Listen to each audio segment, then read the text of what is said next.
वस्तु को हमने पोल और फोकस के बीच में रखा हुआ है। टोटल ये जो नीली वाली लाइनें है ना, नीली वाली लाइनें ये सब वस्तु है। तो वस्तु को अवतल दर्पण में टोटल 6 टेस्ट हो जाते हैं। पहला, दूसरा टेस्ट, तीसरा टेस्ट, तीसरे के बाद ये चौथा टेस्ट, पांचवा टेस्ट और ये मेरे भाई छठवां टेस्ट। हेडलाइट हो गया, सर्चिल लाइट हो गया, उसमें यूज करते हैं हम लोग अवतल दर्पण। अच्छा, ये तो कहानी हो रही हमारे इनके उपयोग की। अब बात करते हैं कि मिरर इमेज कैसे बनाता है। तो हमारा उत्तल दर्पण होता है, उत्तल दर्पण ध्यान रखना आभासी, सीधा और सीधे के साथ हमेशा छोटा प्रतिबिंब बनाएगा। आभासी के साथ छोटा। जब से ड्यूटी का पेपर शुरू हुआ है तब से ऐसी कोई शिफ्ट नहीं रही जिसमें मिरर वाले चैप्टर से सवाल नहीं पूछा जाए। कभी उसकी पोजीशन पूछ लेता है, कभी मिरर की प्रॉपर्टी पूछ लेता है, कभी हमने मिरर का उपयोग पूछ लेता है। ऐसे अलग अलग टाइप के सवाल हर शिफ्ट में मिरर वाले चैप्टर से पूछे जा रहे हैं। तो चलिए फिर अगला 2.5 मिनट देकर आप मिरर का पूरा कॉन्सेप्ट A to Z सीख लेंगे। तो सबसे पहले मैं बता दूं, मिरर में इस तरह के सवाल आते हैं जिसमें प्रतिबिंब के बारे में पूछ लेता है, प्रतिबिंब कहां बनेगा उसके बारे में पूछ लेता है। तो वीडियो की शुरुआत करते हैं, पूरी चीजें शुरू से पढ़ते हैं। तो ध्यान रखना, हमारे पास जब मिरर आते हैं तो कॉन्केव मिरर और कॉन्वेक्स मिरर ये हमारे दो गोली दर्पण होते हैं।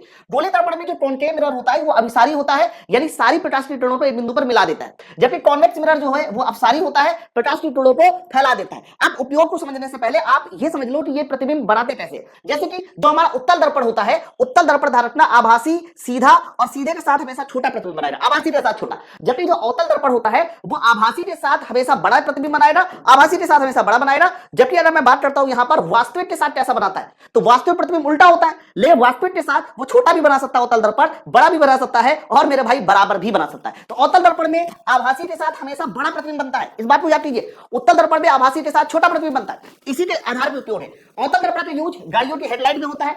हजामत बनाने वाले जो शीशे होते हैं उसमें आपका जो बाल होता है उसको बड़ा देखना होता है, और आभासी के साथ बड़ा कौन बनाता है, अवतल। आंख नाक कान के जो डॉक्टर होते हैं उसमें कान के जो कीड़ा होता है उस कीड़े को बड़ा करके देखना होता है, और आभासी के साथ बड़ा कौन बनाता है, अवतल दर्पण।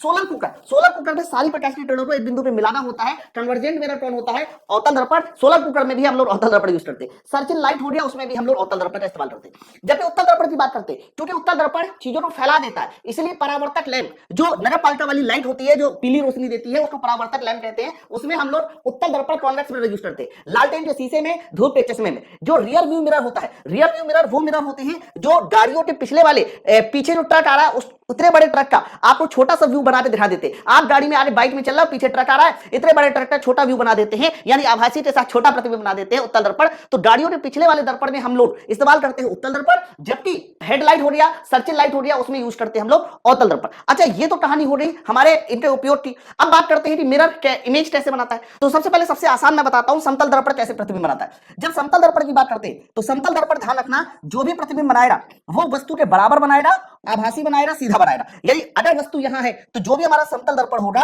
उसमें बनने वाला प्रतिबिंब आभासी, सीधा, बराबर बनेगा और बराबर डिस्टेंस पे बनेगा। तो जो भी हमारा प्रतिबिंब बनाएगा समतल दर्पण वो आभासी बनाएगा, आभासी के साथ सीधा बनाएगा और चूंकि बराबर भी बनाता है। तो ये हमारे समतल दर्पण का प्रॉपर्टी हो रही। उत्तल दर्पण के बारे में मैंने बता ही दिया। उत्तल दर्पण हमेशा ध्यान रखना जब भी कभी प्रतिबिंब बनाएगा, मान लीजिए वस्तु है तो उत्तल दर्पण जब भी कभी प्रतिबिंब बनाएगा वो पोल और फोकस के बीच बनाएगा और सीधा बनाएगा, सीधे के साथ छोटा बनाता है, और आभासी, सीधा और छोटा प्रतिबिंब उत्तल दर्पण बनाता है। आभासी के साथ बराबर बनाता है समतल दर्पण। अच्छा, अब बात करते हैं हम लोग अवतल दर्पण की, जिसको आपने बोला किस क्या बोला, इसको कॉन्केव मिरर, इसको हिंदी में क्या बोलते हैं, अवतल दर्पण।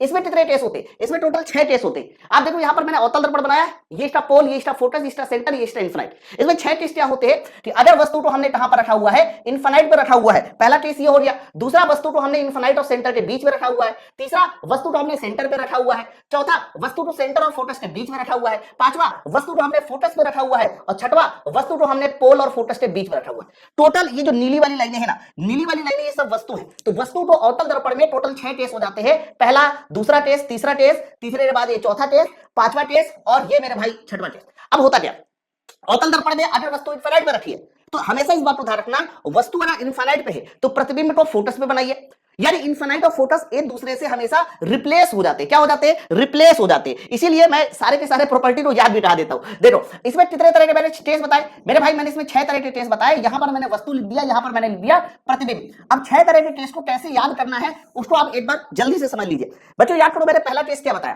पहला टेस्ट है कि वस्तु कहां रखी हो, इन्फिनाइट, तो प्रतिबिंब कहां बनेगा, फोकस पे।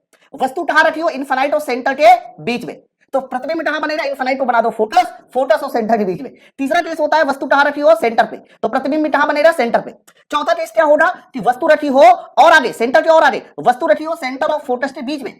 तो वस्तु जब सेंटर और फोकस आ गया तो यहां पर प्रतिबिंब हो जाएगा सेंटर और फोकस को बना दो इन्फिनाइट। पांचवा टेस्ट हो जाएगा कि वस्तु कहां रखी हो, वस्तु रखी हो फोकस पे, तो प्रतिबिंब कहां बनेगा, इन्फिनाइट। तो करना कुछ नहीं है, जहां जहां इन्फिनाइट है वहां वहां प्रतिबिंब बना दो फोकस पे, जहां वस्तु फोकस पे रखी है वहां बना दो इन्फिनाइट। हमेशा ध्यान रखना जो प्रतिबिंब फोकस पे बनेगा उसको हमेशा छोटा बताना है, और जो प्रतिबिंब इन्फिनाइट की ओर बनेगा हमेशा ध्यान रखना उसको क्या बताना है, बड़ा बताना है। उसको क्या बताना है, बड़ा बनाना है। लेकिन वस्तु को सेंटर पर रखकर प्रतिबिंब भी सेंटर पे बन रहा है, तो जब वस्तु सेंटर पे है प्रतिबिंब भी सेंटर पे है, तो बनने वाला जो भी प्रतिबिंब होगा वो कैसा बताना है, बराबर बताना है।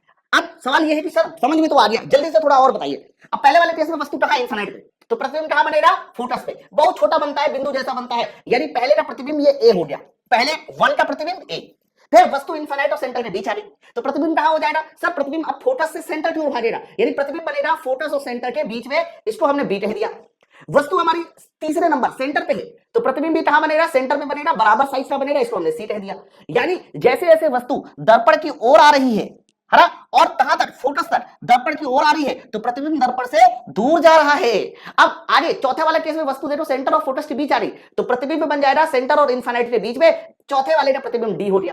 फिर वस्तु फोकस पे आ रही, तो प्रतिबिंब बन जाएगा इन्फिनाइट पे, बहुत बड़ा हो जाएगा, ये हमारा ई आ गया। इसका अर्थ ये हुआ कि जब जैसे जैसे वस्तु अवतल दर्पण में, जैसे जैसे वस्तु इन्फिनाइट से फोकस की ओर आती है, तो प्रतिबिंब फोकस से कहां की ओर जाता है, इन्फिनाइट की ओर जाता है। लेकिन जैसे ही आपकी वस्तु फोकस से आगे निकल जाती है, यदि छठवां वाला केस आ जाता है, वैसे ही प्रतिबिंब जो है वो दर्पण के पीछे बन जाता है, आभासी के साथ सीधा बन जाता है, बड़ा बन जाता है। तो छठवां वाला केस है भाई, अब ABCD E पास तक हो गया, तो ये हमारा हो जाएगा F।